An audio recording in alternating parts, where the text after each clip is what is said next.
Welcome to the Multiamory podcast. I'm Jase. I'm Emily. And I'm Dedeker. We believe in looking to the future of relationships, not maintaining the status quo of the past. Whether you're monogamous, polyamorous, swinging, casually dating, or if you just do relationships differently, we see you, and we're here for you.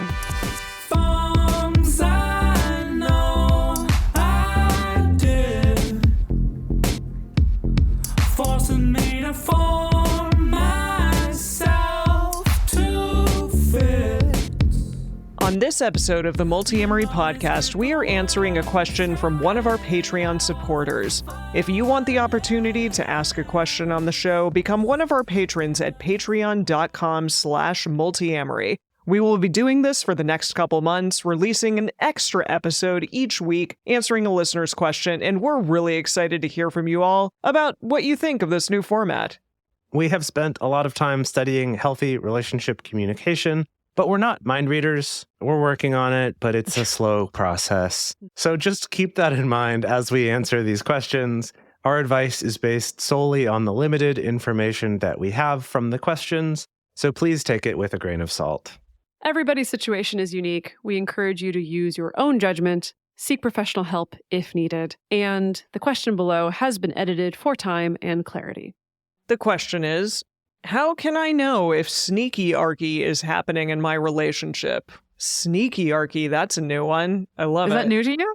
It is. Sneakiarchy. No, I've heard this one used Sneaky sometimes. hierarchy, I'm assuming? Yeah. Okay. Yeah. So again, to piggyback off of, I think, a question episode we did a few weeks ago, that there can be this assumption in the non-monogamous community that hierarchy equals bad and non-hierarchy equals good. And therefore, a lot of people who are newly becoming non-monogamous or newly opening up their relationships will do everything in their power to make sure people know that they're not practicing hierarchy, when sometimes that can be in name only. And there may be a lot of unexamined behaviors that sneak in there that do create a hierarchy, hence sneakiarchy. Got it. Okay. Well, here's some context for this question. When I was dating my last boyfriend, we'll call him Jack, he had another girlfriend, we'll call her Lily, and 3 additional other partners. Jack and I are both solo poly and live alone, and both followed a non-hierarchical model. We had been together for about 18 months, and he'd been together with Lily for about 15 months when he told me that as a part of the kink aspect of his relationship with her, the two of them were going to have a private commitment ceremony, and she was going to give him a necklace that he would wear all the time, except for instances like going through the TSA. Maybe it was a really big necklace. Right. I'm sorry, I don't know why that made me laugh. That was just so specific. It was Such an interesting, specific exception. I just imagine this kink dynamic where we very clearly laid out some agreements that you got to keep this collar on at all times. But I guess if the TSA is involved, then I'll you can take pass. it up. Yeah. They're not going to understand. Exactly. I asked him if this meant that he was moving to a hierarchical model of polyamory and if Lily was now his primary partner. He said that they were not primary partners because they had decided that they were not. I don't think Jack would lie to me, so I figured my perception that she'd become his primary partner was incorrect and that I needed to ask more questions in order to truly understand what was going on. This went on for almost 2 months. I kept asking questions, trying to understand what was going on, and I just kept getting more and more emotionally activated without understanding why. Finally, he broke up with me the day before Thanksgiving, and I came across the concept of sneakiarchy. Now that I have more distance from the situation, I see that sneakiarchy was absolutely happening. How can I recognize sneakiarchy in my relationships in the future where things may not be so cut and dry? And how can I recognize if I start creating sneakiarchy in my own relationships? I don't want to do this to anyone else. It was so incredibly, incredibly damaging. Sincerely, Mystified in Massachusetts. Another great sign-off. Yeah. Good job, everybody. Really crushing it on the sign-offs. For sure. Woof. Yeah. That one's tough. Seems like it's tough. Seems like it could be kind of sneaky. Yeah, some sneakiness and some, I think, just mismatched expectations on what it is that hierarchy means to each other. I think that maybe a person could see that as sneakiarchy or hierarchy, but then to another person it might be like, well, that's just a thing that I'm getting to do with this partner. and that's a part of our kink, and therefore that's why it's happening. Yeah, I do think the kink aspect adds some complication here, right? Because kink can interweave into relationships, especially non-monogamous relationships, in some very unique ways. That the ways that people choose to play around with power exchange can be quite varied. And it can involve these things that I suppose can mirror what we've come to associate with as, I guess I call it like maybe markers of exclusivity or markers of possession, right? Because sometimes that's the very thing that we're playing around with. And whether intentional or not, that can definitely bring up feelings for people who are on the outside of that looking in. Yeah, I do want to add one extra piece of context that we had originally cut out of this, and that's after the thing about the necklace. Also, there were other signs before this that she might have become his primary partner, but I'd been telling myself I was imagining them. So I do think that's another important piece to fit into this, that it's not just this one thing, but there was kind of some other stuff raising some question marks for Mystified here. And so I do think that's also worth considering in all of this.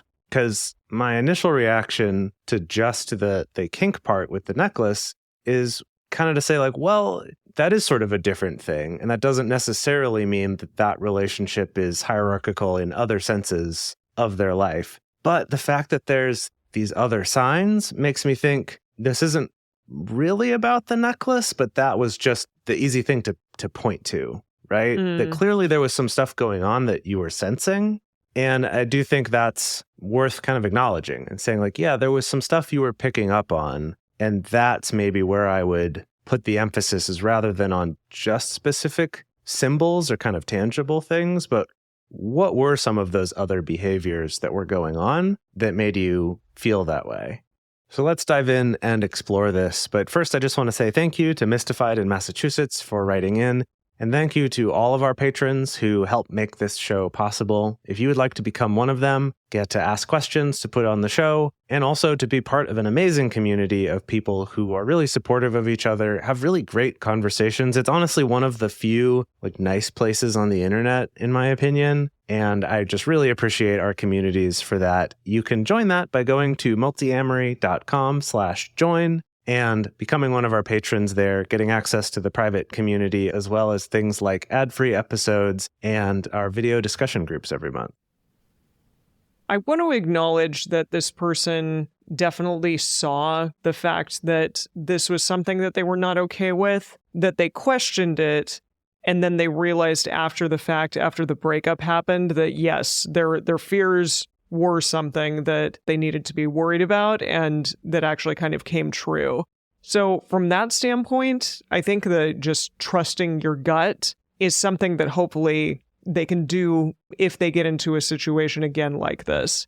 That they're like, yeah, okay, I know now that what I was feeling in that moment actually was the thing that I needed to be worried about. And so I can kind of trust my gut if I feel alarm bells going off and get a little worried about, hey, I'm seeing something that I'm not necessarily okay with, or that's not the type of commitment and the type of boundaries or whatever you want to call it that are in place for the relationships that we're having, meaning solo polyamory, non-hierarchical. At least that's what they were hoping that it was going to be. And so all of a sudden, if that's changing, then my hope would be that the other person would be able to be honest about that. And I think that the honesty is what didn't really happen here, and that's potentially the main core issue. I want to hop on what Jase said about, I think it is important to be able to have conversations about the specific observable behavior that has been taking place over time.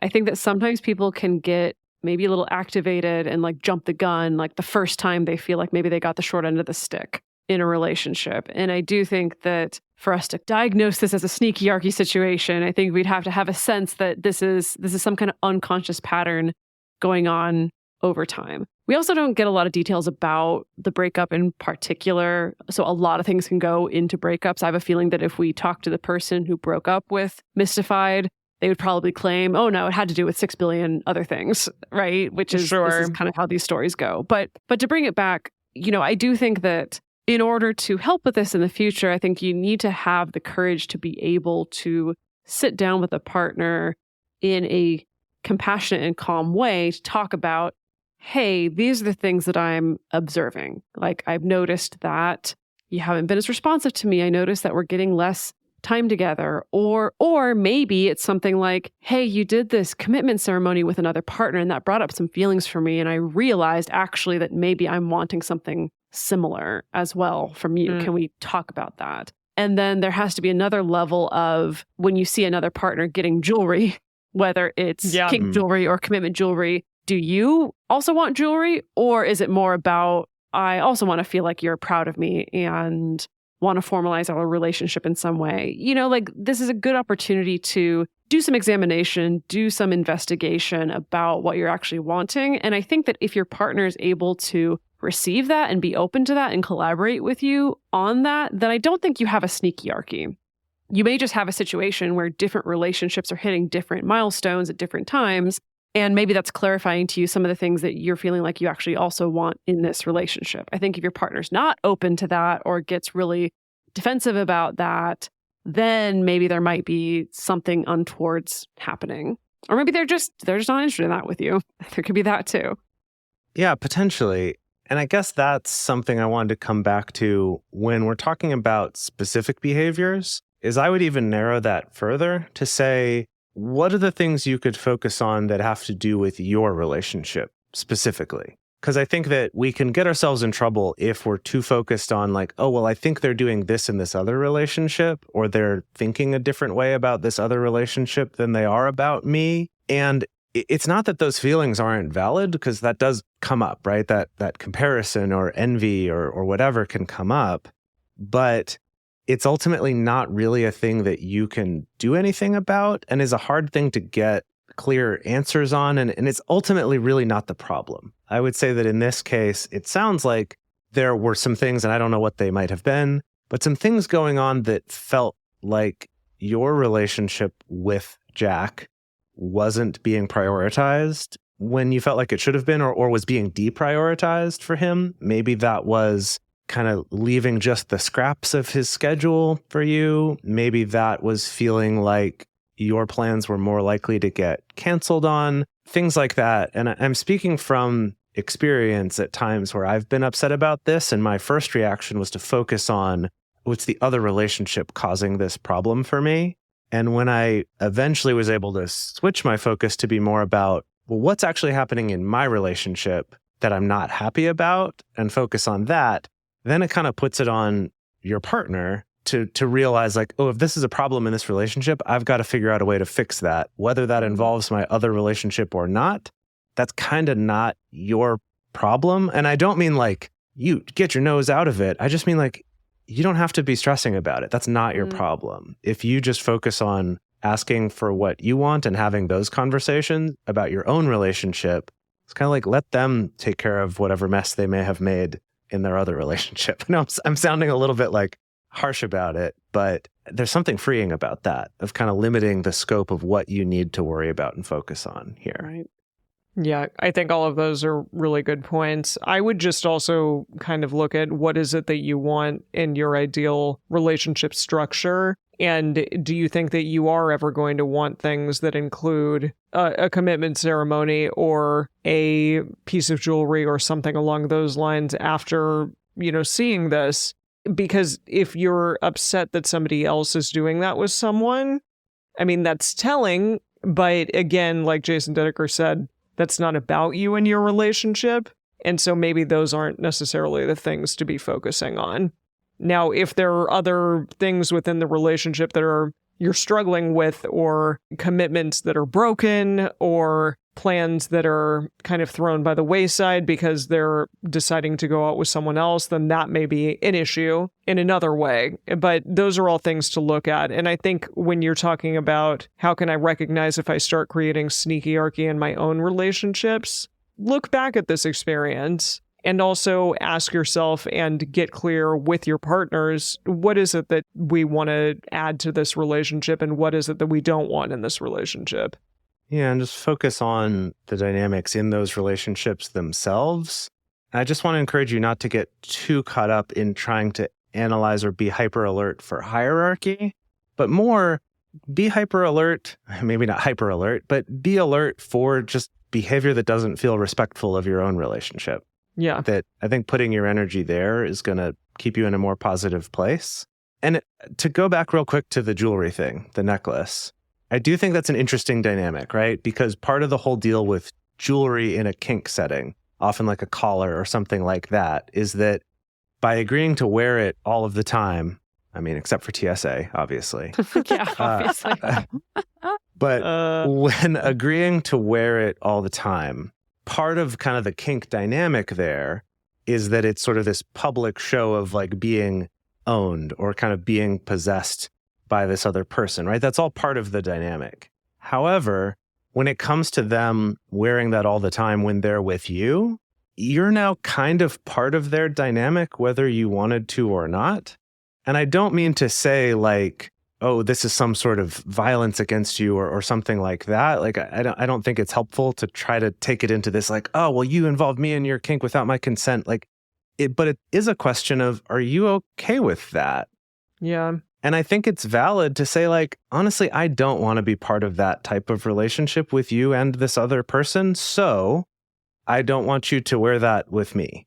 Like when you're around me, I want that to be another exception you guys make. And I get that that kind of goes against your thing, but that's going to make me feel better. So I'm not having to always be thinking about this other person when I'm with you. It's not that I want to pretend they don't exist. It's not like a don't ask, don't tell, but I just don't want to have that all up in front of me, even when we're naked together or something like that. I think that is a fair thing to ask. It's also a fair thing for them to say no to. And then for you to maybe decide, sucks and it's sad, but I don't want to be in this relationship. Do you feel the same way about like non-kinky jewelry? I think, again, it all is a question of, is it uncomfortable for you? Because maybe it's fine, right? Maybe it is, oh, you have a ring from this person. I'd like you to have one from me too. And then it's like, okay, I at least feel like do you take them off? Do you like take one off and put it on? Yeah, well, okay, because I think I've had some bad experiences with a partner asking me to remove jewelry from another partner. I remember that. Yeah. Yes. Because it was my ring. Part of that. Yeah, exactly. I'm assuming it must have been. Yeah. You know, but I do think that the kink aspect again it adds this other level of like I guess it's often there's a sexual dynamic involved that you're sort of kind of having to be I don't know. I'm not sure. I think you can really split hairs on this one. The reason why I think there's levels to it and why it's worth having a conversation about, and I'm not saying like one side or the other is the right one, but you do kind of need to find some agreement on it. With something like wearing non-kink jewelry, there's often not this condition of, and you have to wear this at all times. If you take it off when you're going to have sex or shower or whatever, that's fine, whatever, it's jewelry. Like you do what you do with jewelry.